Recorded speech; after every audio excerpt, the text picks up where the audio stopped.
It's a good start and ride 20 solid laps, but the track's really going to change here, so you need to adjust your lines. As that main line gets rough and rutted, it's going to start cutting down on those turns, so be aware of that.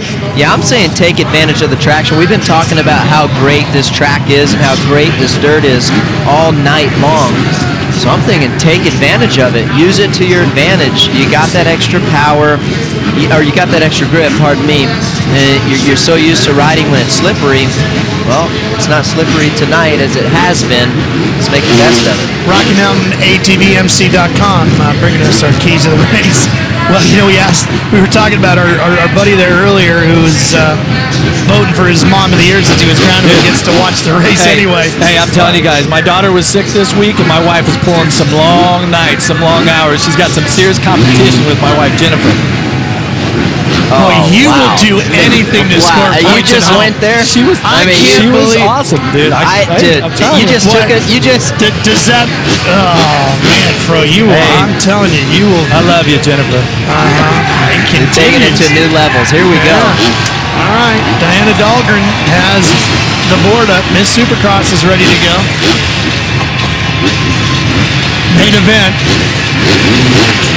Baggett, Wharton for the whole shot, maybe? You know, that's a pretty good pick. Yeah, I mean, you can't go wrong with the whole shot hero. That's my new name for him. You going to trademark that? I might. You might have to. All right, here we go. Let's see if the whole shot hero is going to get it done.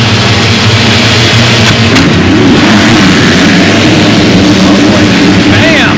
Nope. No. Barsha, it looks like. Powering around the outside. It is. Nuclear Cowboys, whole shot goes to Barsha. Wharton gets bumped there. He was about third and fourth. He connects with another rider. Now it is all-out speed. We got three of our fastest riders of the night. First, second, third off this start. Barsha, Roxon, and Bogle. This is going to be a good one, and Wharton is back in sixth. He's not out of this. This is the first time we're really going to see Barsha put to the test. Can he go mistake-free? Can these other guys step it up? Find a little bit of speed that they've been needing to find? And two guys that we know for sure are mentally tough. In Barsha, a Supercross Lights champion from the East a year ago, and Roxon, a world champion. Yeah, and I got to aware of the Pro Circuit guys. You got Durham, is back at 9th, Baggett at 12th. It just has not been there yet, but Roxon made a mistake. Yeah, he just cased that triple in the middle there, that rhythm lane. Can't feel good on that broken arm that or broken wrist he's recovering from. Watching the 57, Canada making a nice move there on Gibson. That'll put him up into fourth. Canada on the 57 bike. Moto Concepts Racing Honda. Riding really good in his heat race too. Continuing that in the main event. You see the 275 of Jeff Gibson. Gibson, another one of those arena cross stars in the K&N Honda. 275, there he is. And that's Wharton right behind him in the yellow and black. Yeah, Gibson actually a former arena cross champion, just like Bowers. That's right. You can see Wharton there on the 956. Suzuki. See him trying to switch up his line right there, not quite getting it done. That's right. A single right there, losing a little bit of time. Yeah, that was costly, wasn't it? Yeah, there's a big rut right there, and if you get a little bit too much weight to the right and you miss your line by just a little bit, you just can't carve that double and get the bike turned to the left over that quick little double. Joining them in this battle is Durham now from 7th. He is caught up to the backside of Wharton on the Monster Energy Pro Circuit Kawasaki, Mitch Payton's team. Well, and remember, here we go. Wharton, nice move. Squares him up, powers out of the corner, and he takes over the position from Gibson. Remember, Durham, he was really strong in his heat race. He turned in some fast laps after a pretty brutal crash. Durham making the move there, Jeff. He's trying to get around Canada as well. Or Gibson, I should say. Gets around Gibson on the 275. But see, he had to go so tight in the first turn that he can only double through that rhythm section. Now, our leaders are out front flying, and they've got some breathing room. So, as we watch Durham, Aaron, he has now moved himself up to 6th. That's right, Ralph. What a strong debut he made in Dallas with a second-place podium finish, but last week in Atlanta, a 5th-place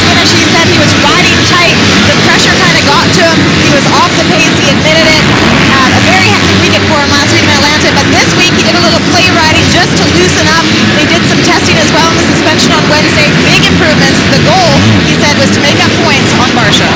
There's a lot of pressure every time you go to that pro circuit trailer and you see all those #1 plates. Yeah, there is. I mean, when you go there, you know that if you didn't win, it wasn't because of the bike. But I think he looks pretty comfortable right now, and he looks nice and fluid. But he got a bad start, and as we know, you can't give up that track position. But it will be interesting to see how he powers through and how he rides the full 15 laps here. And right now, he's last lap around. Durham was at a 53 flat. Our leader, 51.3. Barsha out front, pulling away. Malcolm Stewart on the 37 is in 8th. That's a look at him on his KTM. He's trying to catch up to Gibson right in front of him on that red Honda number 275.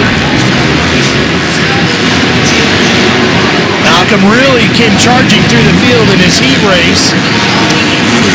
Coming off a bad weekend last week, his bike didn't crank before the qualifier. Well, I thought you were referring to that crash while he was leading the heat, and then the LCQ where they got right. But obviously, this J-Star KTM has got this thing dialed back in, and that's when there is a mechanical issue, you really have to lean on your team and trust the people building your motorcycle that they are going to get it fixed, and you're not going to have any more issues like that. Aaron has more. Well, guys, so speaking of Malcolm Stewart, the number 37 in his crash during his heat race on that first lap, he ended up riding around with no front brake. So in between his heat race and the main event, the only thing that they changed up on the bike is a new brake line. He had no front brake that whole time in that heat race. With that pass on Gibson, Malcolm now moves up to 7th position. Extremely hard to ride these days with no front brake. We do probably most of our braking at this level comes from your front brake. What problems for Bowers. Yeah, Bowers went down coming out of the over-under. There's a little dog leg, and I've seen quite a few guys going down here in the races through the dog leg because they're clipping the right side of it. And let's take a look at it. We've got a replay. Focus on the left side. Oh man. Looped out. Yeah, it didn't look like he hit the side of the bridge right there, but see the riders they're fading against that wall and then having to cut back to the right, but no problems for your leader. That was a big off there for Bowers. Fortunately, he's able to get up and walk away. No problems for Barsha. He is now 5 seconds up on Roxon, who is still dealing with Bogle. And Bogle just right there. I mean, if you're Ken Roxon, it's so frustrating. You're riding as hard as you can, trying to get as much as you can out of the bike and the track, and the guy behind you is just all over you. And keep in mind, Ken Roxon is a former, actually the reigning MX2 world champion. This guy is a world champion, and we got Bogle here. He's in his third professional race. That's right. Third professional Supercross, yeah. Yep. Okay, we've run a couple of motocross events last year.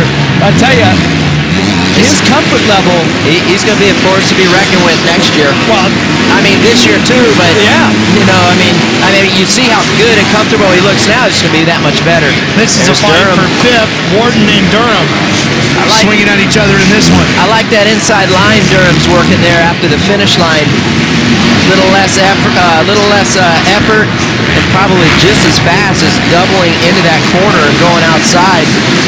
Then you can kind of show a guy a wheel, maybe get him out of his rhythm. And he's coming back. I mean, he's doing it the tough way tonight by getting a bad start. See Wharton riding some of those outside lines, trying to keep his momentum there. Wharton doesn't look quite as good in the main as he did in the heat race to me, but you got to always remember, guys, that this track is so much different right now, the conditions are, than it was when Wharton was out there for his heat race. I mean, the track was primo. Hey, I'll tell you. Ricky, we were talking about this big fast sweeping corner here earlier. It gives you an opportunity to watch a lot of different riding styles through there. A lot of different riding styles, how they brake, how they angle their body on the bike, body positioning, and it's a great passing zone as well. Well, and the thing is, you guys think this guy looks good on the bike. You see him during track walk. This guy's got more style than everyone else in the stadium put together. Wow, what a battle we have here for second. Roxon and Bogle. Yeah, Bogle's putting him to the test right there. You can see standing up in the corner there. Both these guys are laying it down. Now, last lap around, Barsha just turned to 51.9, and Roxon and Bogle, as they come across the stripe, it was Roxon with a 52.6, and Bogle matched it. This young rider, Bogle, really impressing a lot of people, Aaron. That's right. Well, he got his taste of his first career podium last weekend with a 3rd place in Atlanta, and he said he is hungry for more. For a rookie, he's showing maturity, and he's a very quick learner. He's saying that he's taking the necessary steps each weekend to get better and better with trainer Robbie Raynard. He said being from Oklahoma, this is considered one of his hometown races, being close to home. Over 30 family and friends here tonight supporting him. He said he doesn't find it distracting at all. Bogle's best finish was a 3rd a week ago in Atlanta. Prior to that, it was a 14th at Dallas. So if he can go back-to-back podiums, boy, that would be a great start to his season. And here we go, back to the front. You know, when we've seen those guys all come out, you know, 1, 2, and 3 with Roxon and Bogle, I tell you, Barsha just really set sail, giving these guys no chance whatsoever. Look at that gap, bro. Yeah, that's a good gap, and you see right there, Roxon, he is steady with his lines, and Bogle hasn't been able to do anything with it. But look right here, the 57 in the black gear, and this is Jake Canada, this Moto Concepts bike. This is the main event of his career. He is absolutely flying. He's handled the pressure from Wharton and Durham and everybody just fine. He's in 4th right now. His best finish of the year, a 7th at the opening round for this division in Dallas, and he just loses that spot to Wharton. Can he come back? I seen him looking back on that. I seen him looking back on that one jump before he goes under the tunnel. Did I speak too soon? I think he might have, but you never know. Still the best finish of the year if he can hang on to 6th. Certainly is, and he's out of Sun City, California, not far from me, but elects to ride the East Coast here in the light Supercross. I can tell you it's a great experience to ride the West Coast, get to know the tracks there, because East Coast, Ricky, is quite a bit different. Oh yeah, substantially different. The dirt is a lot different. Very hard pack. Less ruddy. Here on the East Coast, the tracks get very ruddy, especially at the base of the jumps. Corners get blowed out a little easier, the top of the berms. There's Durham on that 35. Yep. Whoa, man, look at. Hey, Bogle starting to get a little buff. Man, he's getting going a little Wild. Hey, he's going for it. That wasn't Huckabuck. That was Buck Wild. He's getting Buck Wild. He's twisting that throttle, man. He knows that we only got 2 laps left. He's giving it all, that's for sure. Roxon weathering the storm, though. Doing a good job of hanging on. There's a down rider in this rhythm lane here. It looks like PJ Larson on that JDR J-Star KTM. He is down hard in the rhythm section. Yeah, they've gotten the bike off of him, and he's going to be able to get up and walk off the track now. Meanwhile, the battle for second continues. Man, look at this. Is it raging on?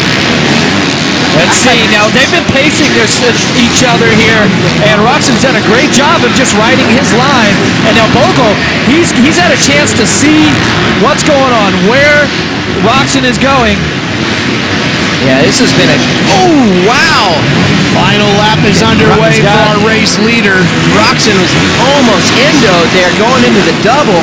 Okay, Bogle, he's got to be motivated here to go 1-2 with his teammate here on the screen here, Justin Barsha.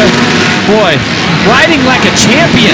I cannot wait to watch this guy get on a big bike. Oh, one rider down. It's Bogle. Bogle is down again. It's down again.